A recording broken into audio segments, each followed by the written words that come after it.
எங்கள் வாழ்வும் எங்கள் வளமும் மங்காத தமிழென்று சங்கே முழங்கு என்று தமிழ்த்தாயை வணங்கி தொடங்குகிறேன்.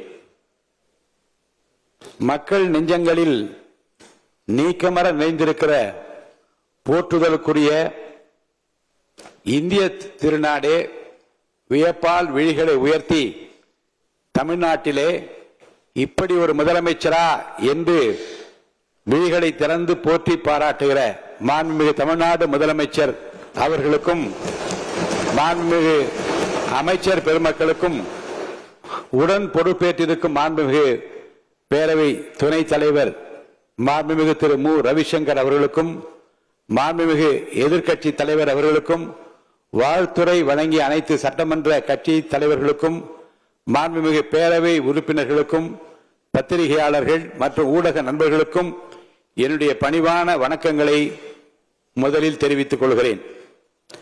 பூர்வீக இடத்தை திருச்சி மாவட்டமாகவும் பிறந்த இடத்தையும் பெண் கொண்ட இடத்தையும் திண்டுக்கல் மாவட்டமாகவும் வளர்ந்து ஆளாகிய இடத்தை திருவள்ளூர் மாவட்டத்தை சார்ந்த அம்பத்தூராகவும் கொண்ட எனக்கு 1000 விளக்கு தொகுதியில் போட்டியிட வாய்ப்பளித்து 15,141 வாக்குகள் வித்தியாசத்தில் வெற்றியடைய செய்த மாண்புமிகு முதல்வர் அவர்களுக்கும் என்னுடைய 1000 விளக்கு தொகுதி மக்களுக்கும் என்னுடைய நெஞ்சார்ந்த நன்றியை மலர்களை காணிக்கையாக்குகிறேன்.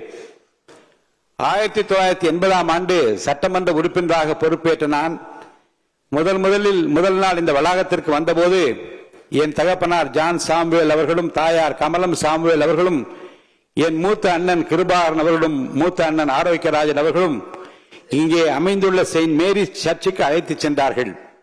ஜெபம் செய்த பின்னர் என் பெற்றோர், சிறிய வயதில் பெரிய பொறுப்பு உனக்கு கிடைத்திருக்கிறது, நல்ல பெயர் வாங்க வேண்டும், நம் வீட்டு வாசலில் நின்று நம்ம யாரும் கேள்வி கேட்க கூடாது, நீ பெரியவர்களை மதிக்க வேண்டும், தவறான வருவாய் எந்த காலத்திலும் வீட்டுக்குள் வரக்கூடாது, யாருடைய சாபத்திற்கும் நீ ஆளாக கூடாது என்று அறிவுரை கூறி நெற்றியில் சிலுவை அடையாளமிட்டு முதல் நாள் சட்டமன்ற கூட்டத்திற்கு ஒரு எல்கேஜி பிள்ளையை பள்ளிக்கு அனுப்பி வைப்பது போல அனுப்பி வைத்த நாட்களை நான் நினைத்துக் கொண்டுதான் வளாகத்துக்குள்ளே வந்தேன். 38 ஆண்டுகளாக உன் கண்ணின் இமை போல என்னை காத்து இந்த உயர்வான இடத்திற்கு நான் வர வேண்டும் என்று விரும்பிய என் துணைவியார் கிரேஸ் ஜெயந்திராணி அவர்களை நன்றியோடு நினைக்கிறேன். பொது வாழ்வில் என்னை வளர்த்து உருவாக்கி ஆளாக்கிய பெருமை புரட்சி தலைவர் எம்ஜிஆர் அவர்களுக்கு தான் உண்டு. இதே சட்டமன்ற வளாகத்தில் 84ஆம் ஆண்டு புகாரே இல்லாத சட்டமன்ற உறுப்பினராக உங்களை பார்க்கிறேன். யாரை கேட்டாலும் கண்ணியமானவர், நல்லவர் என்று சொல்கிறார்கள். இந்த நற்பெயரை எப்படி எடுக்க முடிந்தது என்று புரட்சி தலைவர் என்னிடம் கேட்டார். சிறிய வயதில் என்னை சட்டமன்ற உறுப்பினராக ஆக்கினீர்கள், உங்களுக்கு கெட்ட பெயர் வரக்கூடாது என்று கவனமாக நடக்கிறேன் என்று பதில் சொன்னேன். மிகவும் பாராட்டிக் கொண்டிருந்த சட்டமன்ற பேரவையில் என்னை அனுப்பி வைத்தார். 78ஆம் ஆண்டு அம்பத்தூர் நகரிய கவுன்சிலர், 80ஆம் ஆண்டு சட்டமன்ற உறுப்பினர், 84ஆம் ஆண்டு ஒருங்கிணைந்த 17 தொகுதிகளை உள்ளடக்கிய செங்கல்பட்டு மாவட்டத்திற்கு மாவட்ட செயலாளர், 85ஆம் ஆண்டு முதல் அவர் மறையும் வரை அனைத்திந்திய அண்ணா திராவிட முன்னேற்ற கழக எம்ஜிஆர் இளைஞரணி செயலாளர் பொறுப்பில் அமர்த்தினார். அவர்தான் எனக்கு வாத்தியார்.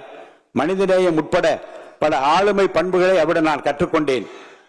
எனக்கு ஒரு மகள் இருந்திருந்தால் நான் பிரபாகருக்கு தான் கொடுத்து வைப்பேன் என்று தமிழ்நாட்டில் முதல் முறையாகவும் கடைசி முறையாகவும் என்னை ஒரு வீட்டு பிள்ளை போல வளர்த்து உருவாக்கிய ஆளாக்கிய புரட்சித் தலைவர் எம்ஜிஆருடைய நினைவுகளை இந்த நேரத்தில் நான் சுமக்கின்றேன்.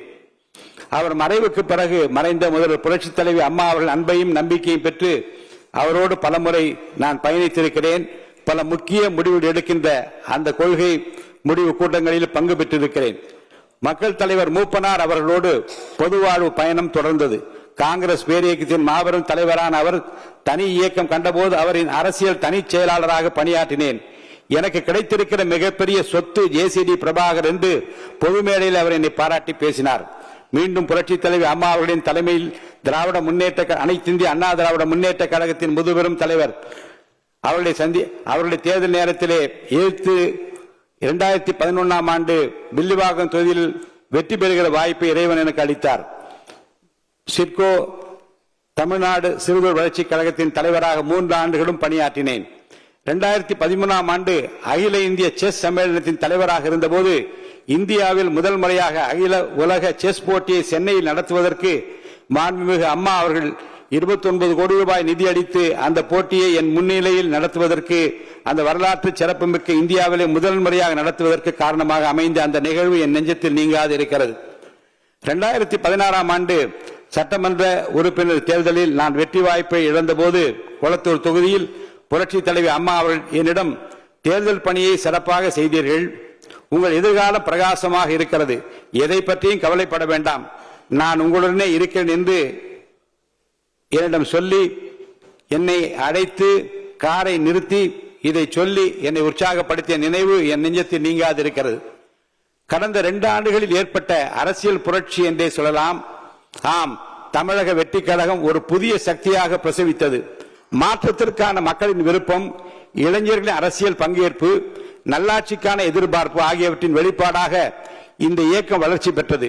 இளைஞர்கள், பெண்கள், தொழிலாளர்கள் மற்றும் சாதாரண மக்களின் எதிர்பார்ப்புகளை, சாதி மதமற்ற சமூகத்தை உருவாக்க வேண்டிய கடப்பாட்டினை நிறைவேற்ற இவர் ஒருவரால் மட்டும்தான் என்று முடியும் என்று நினைத்த மக்களின் உயிர்ப்பாக நம்முடைய முதலமைச்சர் அவர்கள் திகழ்ந்தார்கள். புரட்சி தலைவர் எம்ஜிஆர், புரட்சி தலைவி அம்மா ஆகியோர் மறைவுக்கு பிறகு ஒரு சரியான தலைமையை தேடி என் மனம் தவித்தது.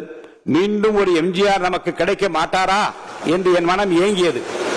அந்த ஏக்கத்தை, அந்த தவிப்பை போக்கிய மாபெரும் தலைவர் தான் நம் முன்னாலே அமர்ந்திருக்கின்ற வாழும் எம்ஜிஆர், மக்களின் மகத்தான தலைவராக பரிணமிக்கும் மாண்புமிகு முதலமைச்சர் தளபதி விஜய் அவர்கள். அவர் எனக்கு மட்டுமல்ல, நாட்டு மக்களின் குறைகளை தீர்க்கிற, கண்ணீரை துடைக்கிற, தமிழக மக்களுக்கு கிடைத்திருக்கிற மாபெரும் சக்தியாக நீங்கள் எல்லாம் இங்கே பாராட்டி பேசினீர்களே. வந்தார், எதிர்க்கட்சிகளை எல்லாம் சந்தித்தார், ஒரு புதிய கோணத்தில் அவர் காட்டியிருக்கிற அரசியல் பண்பு இன்றைக்கு எல்லோராலும் பாராட்ட பெறுகிறது என்று இந்த அவையிலே பாராட்டினீர்களே. இன்றைக்கு காலையிலேயே போதையில்லா தமிழகத்தை உருவாக்குவதில் நான் முனைப்போடு முன்னிற்கிறேன் என்று உலகத்திற்கு காட்டியிருக்கிறாரே. சரித்திர புகழ்மிக்க தலைவராக விளங்கும் நம்முடைய தலைவர் மாண்புமிகு முதலமைச்சர் அவர்களையும் இன்றைக்கு தமிழ்நாட்டு மக்கள் என்னை போல எம்ஜிஆராகத்தான் பார்க்கிறார்கள். எளிதில் வெல்ல முடியாத தொகுதி, 1000 விளக்கு தொகுதி என்று கருதப்பட்ட நேரத்தில் என் மீது நம்பிக்கை வைத்து மாண்புமிகு முதல்வர் அவர்கள் போட்டியிட வைத்து நேரில் வந்து பிரச்சாரம் செய்தார்கள். அவர் வந்ததால் தான் நான் வென்றேன். அவருக்காகத்தான் மக்கள் வாக்களித்தார்கள். அவர்தான் முதலமைச்சராக வர வேண்டும் என்று எனக்கு வாக்களித்தார்கள். வாக்களித்த 1000 விளக்கு தொகுதி வாக்காளர் பெருமக்களுக்கு என் நெஞ்சார்ந்த நன்றியை மீண்டும் தெரிவித்துக் கொள்கிறேன். தமிழக வெற்றி கழக தொண்டர்களைப் போல கைமாறு கருதாமல் உழைக்கக்கூடிய, காசு பணம் கேட்காமல் உழைக்கக்கூடிய, வெட்டிவா என்றால் கட்டி வருகிற கட்டிடம் காளைகள் நிறைந்திருக்கிற ஒரு வெற்றி கழகமாக இந்த கழகம் உங்கள் தலைமையை ஏற்று தேர்தல் காலத்தில் அவர்கள் ஆற்றிய பணிகளை நான் உள்ளபடியே போற்ற கடமைப்பட்டிருக்கிறேன். இந்த நேரத்தில் நான் நன்றியை தெரிவிக்க கடமைப்பட்டிருக்கிறேன். 1,28,00,000 மனங்களை வென்ற தந்தி டிவி யூடியூப் சேனல். தவிர்க்க முடியாத தம்ப்நெயில், கலக்கலான கான்டென்ட்ஸ். நீங்களும் இந்த குடும்பத்தில் இணைய இப்பவே சப்ஸ்கிரைப் பண்ணுங்க.